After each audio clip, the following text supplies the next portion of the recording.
প্রিয় দর্শক, সবাইকে স্বাগত জানাচ্ছি এনটিভির নিয়মিত স্বাস্থ্য বিষয়ক আয়োজন স্বাস্থ্য প্রতিদিন অনুষ্ঠানে। আপনাদের সাথে আছি আমি ডাক্তার সামিউল আওয়াল স্বাক্ষর।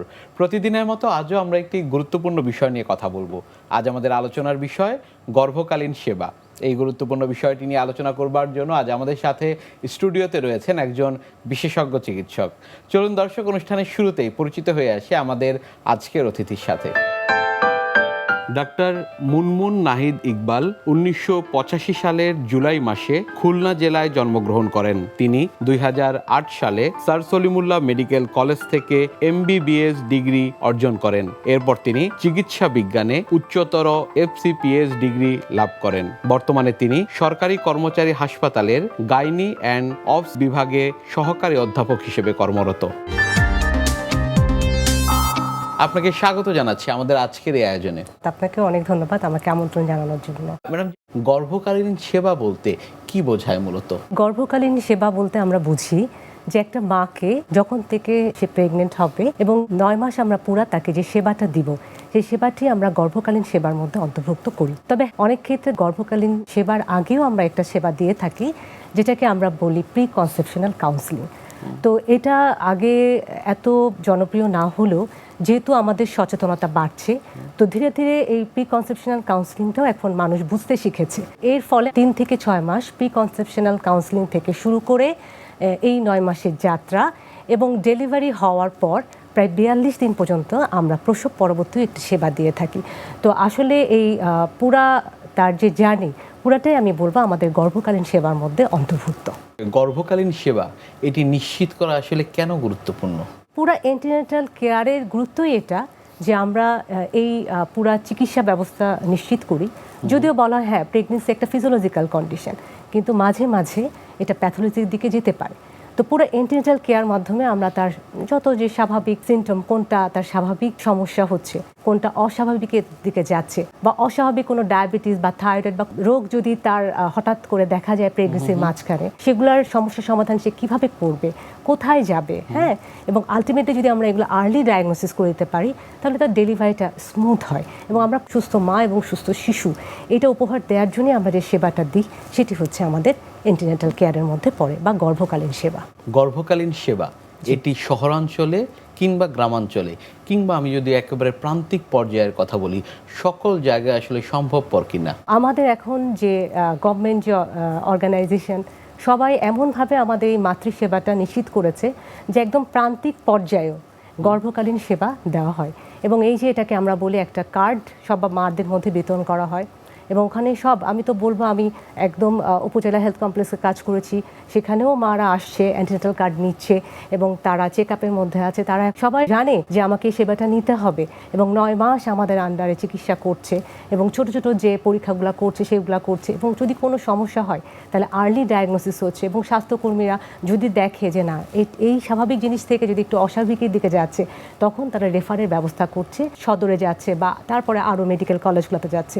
তো এই যে একটা রেফারেল সিস্টেম এবং আমরা যে আর্লি ডায়াগনোসিস করতে পারছি যে মাটা কোনো সমস্যার মধ্যে যাচ্ছে কিনা, তো সেটার গুরুত্ব কিন্তু অ্যান্টিনেটাল কেয়ার মাধ্যমে দেওয়া সম্ভব এবং এটা প্রান্তিক পর্যায়ে শহরে সব জায়গায় এখন অ্যাভেলেবেল। তো যে কোনো মা যে কোনো জায়গায় গিয়ে কিন্তু এই সেবাটা নিতে পারবে।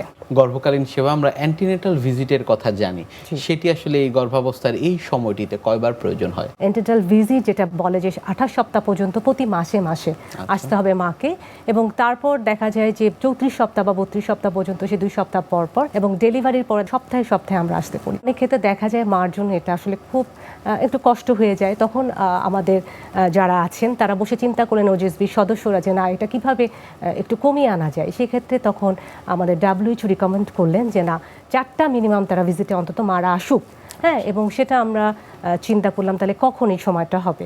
তো সময়টা WHO আমাদের রিকগনাইজেশন করে দিয়েছে যে প্রথম 12 সপ্তাহের মধ্যে একটা ভিজিট থাকবে, 20 থেকে 24 সপ্তাহের মধ্যে দ্বিতীয় ভিজিটটা থাকবে, 32 থেকে 34 উইক্সের মধ্যে থার্ড ভিজিট এবং 36 থেকে 38 পর্যন্ত ফোর্থ ভিজিট। এরপর তো আসলে মাটা একটা প্রিপারেশনই নিতে থাকে যে ডেলিভারিটা কখন হবে, কিভাবে হবে। তো সেই সময় আমরা ওই সময়টা বুঝে তাকে আমরা তার পরবর্তী ফলো আপ আসতে বলি। প্রথম ভিজিটে যখন যাচ্ছেন সেটির আসলে তাৎপর্য কি রয়েছে? প্রথম ভিজিটটা কিন্তু আমাদের কাছে খুবই খুবই গুরুত্বপূর্ণ। তো এই ক্ষেত্রে অনেক সময় আমরা মনে করি যে না একটু পরে যায়, কিন্তু আসলে কিন্তু আমাদের যেটা মাথায় রাখতে হবে, প্রথম ভিজিটটা আমরা অবশ্যই চেষ্টা করব 8 থেকে 12 সপ্তাহের মধ্যে অবশ্যই যাতে সে আসে, এবং এটি বুকিং ভিজিট নামে পরিচিত। এবং এই সময় অবশ্যই সেই স্বাস্থ্যকর্মী বা একজন চিকিৎসক তাকে অবশ্যই তার শরণাপন্ন হতে হবে, কারণ হতে পারে এটা একটা নর্মাল হতে পারে, আবার অনেক সময় কিছু কমপ্লিকেশনও দেখা যায়, যেটা হতে পারে যে বাচ্চা এনামোলার প্রেগনেন্সি, হতে পারে যে এটা একটা অ্যাবর্শনের দিকে যেতে পারে। তো সেই ক্ষেত্রে আমরা বলি যে না আসেন, বা জ্বরের বাইরে অনেক সময় ভ্রূণটা স্থাপন হয় যেটা একটোপিক প্রেগনেন্সি নামে পরিচিত।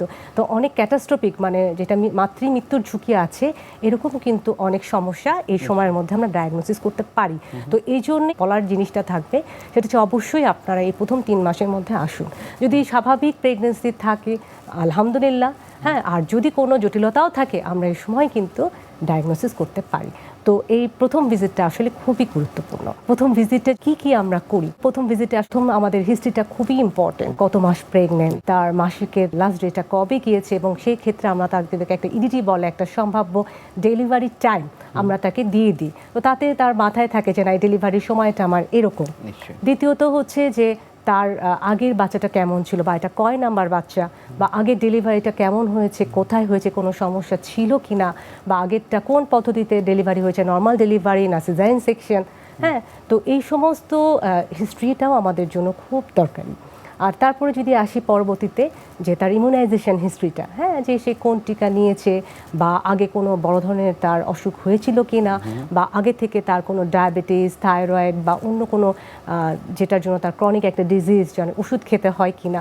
তো এই হিস্ট্রিটাও কিন্তু আমরা এই সময়ে নিয়ে নিই। তো এই যে সুযোগ, যে প্রথম একটা মা যখন আসে সে কোন অবস্থায় প্রেগনেন্সিতে যাচ্ছে, হ্যাঁ, বা তার অন্যান্য যে উপদেশ বা অন্যান্য যে পরীক্ষা, সব কিছুই কিন্তু আমাদের এই প্রথম 3 মাসে দেওয়ার সুযোগ থাকে। পরীক্ষা নিরীক্ষার কোনো ব্যাপার রয়েছে কিনা আসলে যে প্রথম যে ভিজিটটা রয়েছে? তো একটা মা যখন গর্ভাবস্থায় প্রবেশ করে তখন অনেক সময় হয়তো আমাদের যেটা বলেছি প্রি প্রেগনেন্সি যে প্ল্যানিং, হ্যাঁ, সেখানে আমরা যদি সে আসতো অনেক মাই, তাহলে হয়তো আমরা তার যে নর্মাল যে তার হিমোগ্লোবিনটা আমরা ভালো করে যে 10-এর উপরে, অথবা কোনো রক্তশূন্যতা থাকবে না, অথবা তার ডায়াবেটিস বা প্রেশার যদি থাকে আমরা কন্ট্রোল করে হয়তো নিয়ে আসতে পারতাম।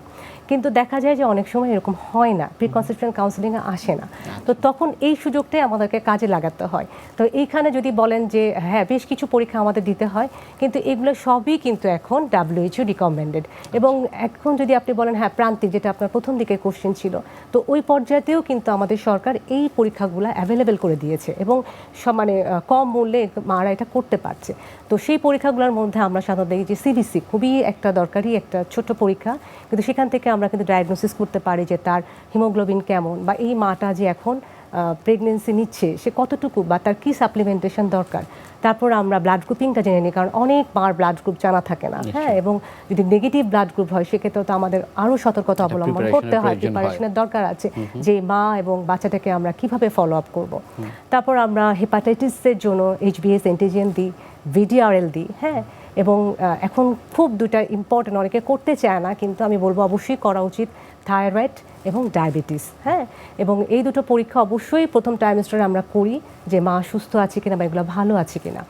এবং অনেক সময় দেখা যায় যে আমি বলছি যে ডায়াবেটিস পরীক্ষার জন্য আমরা বলবো যে অনেকে বলে না আমি কালকে করিয়েছি ম্যাডাম ভালো আছে, অবশ্যই না। আপনাকে আমরা যেটা রিকমেন্ড এখন করি যে আপনাকে একটা খালি পেটে এবং একটা 75 গ্রাম গ্লুকোজ খেয়ে আপনি পরীক্ষা দুইটা করবেন, OGTT যেটা আমরা OGTT বলি, ওরাল গ্লুকোজ টলারেন্স টেস্ট। তো এটার মাধ্যমে আসলে একদম 100% আমরা অ্যাকুরেটলি বলতে পারি যে মাটার ডায়াবেটিস আছে কি নাই। সো এই সুযোগটা কিন্তু সেই প্রথম ভিজিটেই একজন মা পেতে পারেন। আর লাস্ট যেটা বলবো, তাকে অবশ্যই আমরা, যেহেতু সে এসেছে গর্ভবতী কিন্তু আমরা তো আসলে জানি না, তো সেক্ষেত্রে আমরা আলট্রাসোনো একটা দিই, আলট্রাসোনো যে বাচ্চা আছে জ্বরের ভেতরে আছে কিনা, বাচ্চা একটা আছে না দুইটা আছে, আর অন্য কোনো অনেক সময় দেখা যায় প্রথম দিকে জরায়ুতে টিউমার বা ফুলটা কোথায়, হ্যাঁ, বা বাচ্চাটা ভালো আছে কিনা, বাচ্চার হার্টবিট আসছে কিনা, এই সব কিছুই কিন্তু আমরা প্রথম আলট্রাসোনোর মাধ্যমে ডায়াগনোসিস করতে পারি। গর্ভাবস্থার আগের সময়টি অর্থাৎ সেই সময়ে কাউন্সিলিংয়ের যে বিষয়টি রয়েছে সে বিষয়টি আপনার কাছ থেকে একটু জানবো, এবং এই কাউন্সিলিংগুলো কতদিন আগের থেকে আসলে শুরু করবার প্রয়োজন হয়ে থাকে? প্রি কনসেপশনাল কাউন্সিলিং যেটা এখন ধীরে ধীরে আরও জনপ্রিয়তা বাড়ছে, এটা সাধারণত আমরা 3 থেকে 6 মাস একটা সময় দিই, যে এই সময়ের মধ্যে যদি একটা কাপল বা দম্পতি আমাদের কাছে আসেন এবং সেই সময়টা যদি আমরা কাজে লাগাতে পারি, তাহলে অবশ্যই আমরা একটা ভালো প্রেগনেন্সি আউটকাম আমরা নিশ্চিত করতে পারবো। তো সেই ক্ষেত্রে দেখা যায় যে ম্যাডাম আমি কি পরীক্ষা করব বা কি করলে আমি নর্মাল প্রেগনেন্সির দিকে যেতে পারবো। তো সেই ক্ষেত্রে অনেক সময় দেখা যায় যে আমরা একটা সিবিসি করলাম, দেখলাম রক্তশূন্যতা আছে, তো আমরা সাধারণত দেখা যায় যে তার রক্তশূন্যতা কারেকশন করে আমরা বলি হ্যাঁ প্রেগনেন্সি নাও। তারপর দ্বিতীয়ত হতে পারে যে এখন ওবেসিটি খুব বেশি হচ্ছে, একটা নর্মাল বিএমআই অর্থাৎ সেটা যদি না হয় তাহলে কিন্তু তার পরবর্তী অনেক কমপ্লিকেশন দেখা দিতে পারে। তো সেই ক্ষেত্রে আমাদের পরামর্শ থাকে এবং বিভিন্ন মেডিকেশন, ডায়েট, এক্সারসাইজের মাধ্যমে আমরা অপটিমাইজেশন করে নিয়ে আসি, অর্থাৎ একটা স্বাভাবিক ওজন নিয়ে যখন মাটা তার প্রেগনেন্সিতে প্রবেশ করবে তখন অবশ্যই আউটকামটা ভালো হবে। এছাড়া দেখা যায় হয়তো সে আগে জানে না প্রেশার আছে, হয়তো আগে থেকেই তার ডায়াবেটিস আছে, আগে থেকেই থাইরয়েড আছে, প্রেশার আছে, তখন তার জিজ্ঞাসা থেকে ম্যাডাম আমি কখন তাহলে প্রেগনেন্সি নিতে পারবো। তো সেই ক্ষেত্রে আমরা তাকে ডায়াবেটিসের ওষুধটা হয়তো একটু মডিফাই করলাম, প্রেশার ওষুধটা চেঞ্জ করে দিলাম, এবং থাইরয়েডটা মিনিমাম নর্মাল যেটা আমাদের নর্মালি স্বাভাবিকই মানুষের চেয়ে প্রেগনেন্সিতে কিন্তু আমরা একটু কমিয়ে আনি। সাধারণত আমরা বলি যে ঠিক আছে একটু 2.5-এর নিচে একটু ইনফার্টিলিটির চান্স থাকে, একটু কমিয়ে তারপর আমরা বলি ঠিক আছে এখন তুমি প্রিপেয়ার ফর ইউর প্রেগনেন্সি, তুমি এখন প্রেগনেন্সি নাও। তখন হাজব্যান্ডের কোনো সমস্যা আছে কিনা, যে বীর্য ঠিক আছে কিনা, বা ওনার কোনো ডায়াবেটিস প্রেশারের জন্য হয়তো গর্ভ নিতে সমস্যা হচ্ছে, সেগুলো আমরা ডায়াগনোসিস করতে পারি।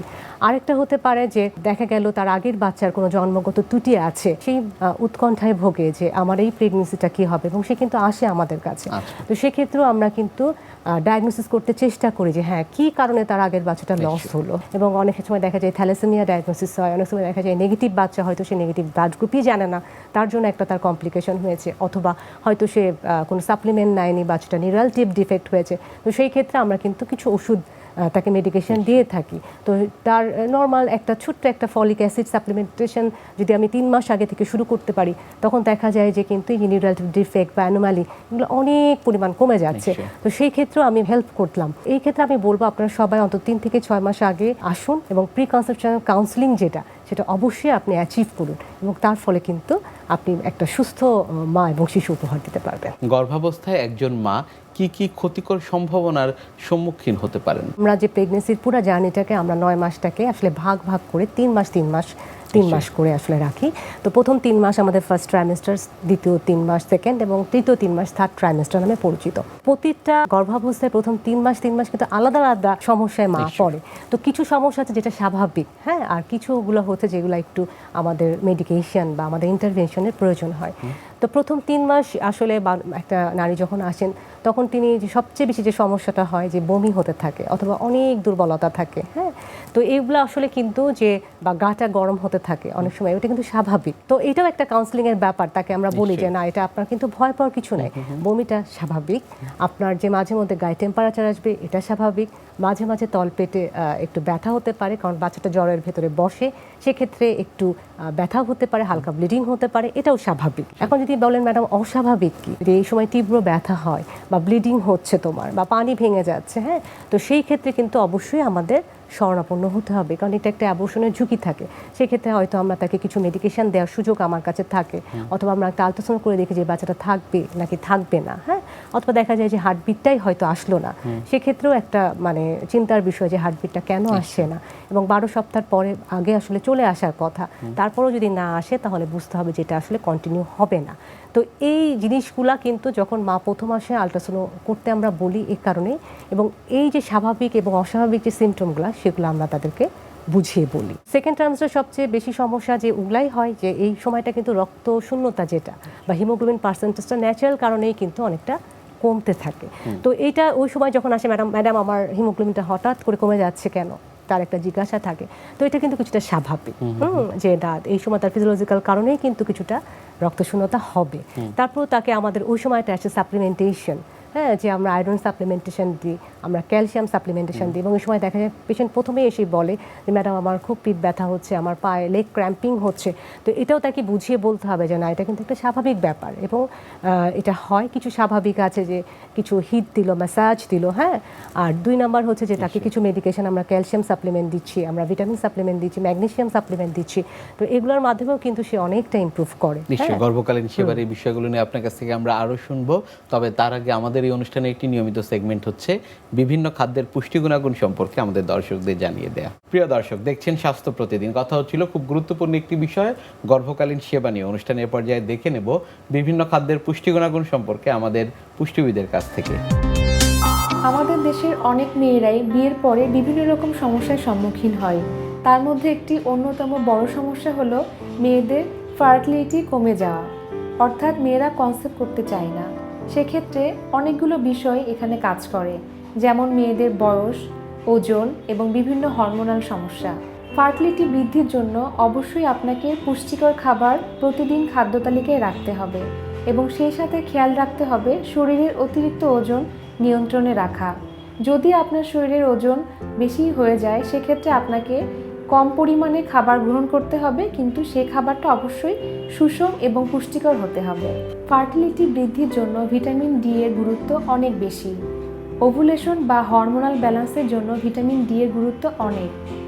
আমাদের দেশের মেয়েদের বেশিরভাগই দেখা যায় যে ভিটামিন ডি এর ডেফিসিয়েন্সি তৈরি হয়েছে। সেক্ষেত্রে গ্রামে যারা থাকে তাদের ভিটামিন ডি এর ডেফিসিয়েন্সি তুলনামূলক কম হয়, কারণ তারা সকালবেলা রোদটা স্কিনে পাচ্ছে। কিন্তু আমাদের দেশের শহরের মেয়েরা সবসময় অফিস এবং ঘরের মধ্যে থাকার কারণে পর্যাপ্ত পরিমাণ সূর্যের আলো না পাওয়ায় তাদের শরীরে ভিটামিন ডি তৈরি হচ্ছে না। সেক্ষেত্রে তারা অবশ্যই সকালবেলা সূর্যের আলোতে একটু বসবে এবং ভিটামিন ডি জাতীয় খাবার খাদ্য তালিকায় রাখবে। ভিটামিন ডি এর মধ্যে যেসব খাবারগুলো পাওয়া যায় সেগুলো হলো ডিম, দুধ, মাছ, মাছের তেল ইত্যাদি। ভিটামিন ই স্পার্ম এবং এগের অবস্থাকে ভালো করে। ভিটামিন ই জাতীয় খাবারের মধ্যে রয়েছে অলিভ অয়েল, সানফ্লাওয়ার অয়েল, বাদাম, পেঁপে এবং অন্যান্য গাঢ় সবুজ শাকসবজি। ভিটামিন সি আমাদের হরমোন এবং ফার্টিলিটিকে বৃদ্ধি করে, এবং ভিটামিন সি জাতীয় খাবারের মধ্যে রয়েছে টক জাতীয় ফল, ব্রোকলি, টমেটো ইত্যাদি। জিঙ্ক বডিতে 300 ভিন্ন এনজাইমের সাথে কাজ করে আমাদের বিভিন্ন অর্গানগুলোকে ভালো রাখে, এবং জিঙ্কের অভাব হলে দেখা যায় প্রথম দিকে মিসক্যারেজ হয়ে যেতে পারে। এছাড়াও জিঙ্ক ছেলেদের ফার্টিলিটি বৃদ্ধিতে সহায়তা করে। গরুর মাংস, মটরশুঁটি, দই, মিষ্টি কুমড়ার বিচি প্রভৃতি খাবার থেকে আমরা জিঙ্কের চাহিদা পূরণ করতে পারি। মনে রাখতে হবে জিঙ্ক রান্নায় নষ্ট হয়ে যায়। ওমেগা 3 সম্পন্ন খাবার ফার্টিলিটি বৃদ্ধিতে অনেক গুরুত্বপূর্ণ ভূমিকা রাখে। ডিম, ডাল, কিছু সবজি এবং মাছ এবং মাছের তেল থেকেও আমরা ওমেগা 3 চাহিদা পূরণ করতে পারি। যারা এই ফার্টিলিটি সমস্যায় ভুগছেন তাদের জন্য একটি উপদেশ, আপনারা প্রতিদিন খাদ্য তালিকায় সব পুষ্টি উপাদানযুক্ত খাবারগুলোকে যুক্ত করুন এবং প্রতিদিন সূর্যের আলোতে 5 মিনিট করে বসুন। আমরা আপনার কাছ থেকে শুনছিলাম গর্ভকালীন সেবার বিষয়গুলো নিয়ে। আমাদের সেকেন্ড ট্রাইমেস্টার, যেটা মাঝখানে যে 3 মাস, এটাও খুব গুরুত্বপূর্ণ। কারণ অনেক মা দেখা যায় এই সময় কমপ্লেন করে, যেটা আমি বললাম যে রক্তশূন্যতা এবং সাপ্লিমেন্ট আমরা দিচ্ছি, এটা তো স্বাভাবিক। আর অস্বাভাবিক কিছু হতে পারে যে অনেক বাচ্চা আমার 3-4টা নষ্ট হয়ে যাচ্ছে এই ট্রাইমেস্টারে এসে, তখন হয়তো তার ইউটেরাসের যে মুখ সেটা হয়তো খোলা থাকতে পারে। তো এটাকে আমরা বলি সার্ভাইকাল ইনকম্পিটেন্স।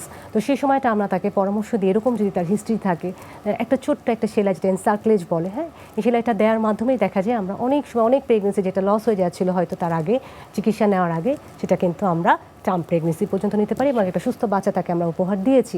তো এরকম যদি কোনো অস্বাভাবিকতা থাকে, হ্যাঁ, তাহলে সেক্ষেত্রেও কিন্তু তার আমাদের কাছে আসতে হবে। তো স্বাভাবিক কিছু কমপ্লিকেশন হতে পারে, অস্বাভাবিক যেটা আমরা বলবো স্বাভাবিক থেকে একটু বাইরে। আর যেটা লাস্ট ট্রাইমেস্টার বলবো, এটা খুবই ইম্পর্টেন্ট, এবং এখানে মার সবচেয়ে বড় জিজ্ঞাসা যেটা থাকে, হ্যাঁ, বা মার সবচেয়ে কমপ্লেন যেটা থাকে যে আমার বাচ্চা ম্যাডাম কম নড়ছে কিনা। তো সেই ক্ষেত্রে আমরা তাকে কিছু উপদেশ দিয়ে থাকি যে আপনি অন্তত দেখবেন যে আপনার বাচ্চা 12 ঘন্টায় 10 বার নড়েছে কিনা, হ্যাঁ, অথবা আপনি সকাল দুপুর এবং রাত খাওয়ার 1 ঘন্টা পর বাকাত হয়ে দেখবেন যে 3 বার করে নড়ছে কিনা, হ্যাঁ, এবং তাকে আমরা একটা কিক চাউট মানে একটা চার্ট দিয়ে দিই। তখন যখন সে মাটা দেখে যে না আমার বাচ্চা তো 10 বার নড়েছে, তখন কিন্তু সে কোয়াইট এবং কাম থাকে, হ্যাঁ। তো এটা হচ্ছে একটা স্বাভাবিক।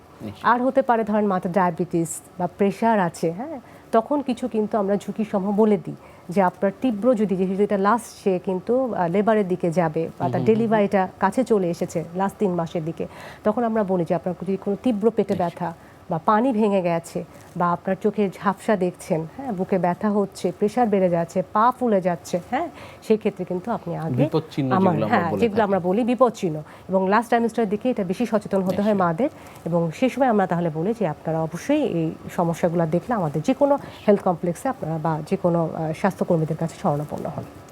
অনেক ধন্যবাদ আপনাকে আমাদের আজকের এই অনুষ্ঠানে আসার জন্য। ধন্যবাদ। প্রিয় দর্শক, এতক্ষণ দেখছিলেন স্বাস্থ্য প্রতিদিন। কথা হচ্ছিল খুব গুরুত্বপূর্ণ একটি বিষয়, গর্ভকালীন সেবা নিয়ে। আশা করি আমাদের এই গুরুত্বপূর্ণ তথ্যগুলো আপনাদের অনেক বেশি উপকারে আসবে। অনুষ্ঠানের পর্যায়ে দেখে নেব কি থাকছে আগামী পর্বে স্বাস্থ্য প্রতিদিন অনুষ্ঠানে। হার্টের যে রক্তনালী, করোনারি আর্টারি, সেই রক্তনালীতে যখন কোনো কারণে ব্লক হয়, সেই ব্লকেজের কারণে বুকে ব্যথা হয়। ডাক্তারি ভাষায় এটাকে আমরা বলি মায়োকার্ডিয়াল ইনফার্কশন। হার্টের কারণে বুকে ব্যথাটা বুকের ঠিক মাঝ বরাবর হয়, এবং এই বুকে ব্যথাটা মনে হয় যেন কোনো একটা ভারী পাথর বুকের উপরিভাগে চাপা দিয়ে রয়েছে, সেরকম একটা অনুভূতি রোগীরা বর্ণনা করেন। বিশ্বের যে কোনো প্রান্ত থেকে যে কোনো সময় আপনাদের পছন্দের অনুষ্ঠান স্বাস্থ্য প্রতিদিন দেখতে ভিজিট করুন আমাদের পূর্ণাঙ্গ ওয়েব পোর্টাল www.ntvbd.com-এ। এছাড়া এনটিভির সব জনপ্রিয় অনুষ্ঠান ও খবরের আপডেট পেতে ভিজিট করুন আমাদের ইউটিউব চ্যানেল ও ভেরিফাইড ফেসবুক পেজে। আজ এখানেই শেষ করছি, আগামীতে আবারও দেখা হবে। সে পর্যন্ত আপনারা সবাই ভালো থাকুন, সুস্থ থাকুন, এনটিভির সাথেই থাকুন। আল্লাহ হাফেজ।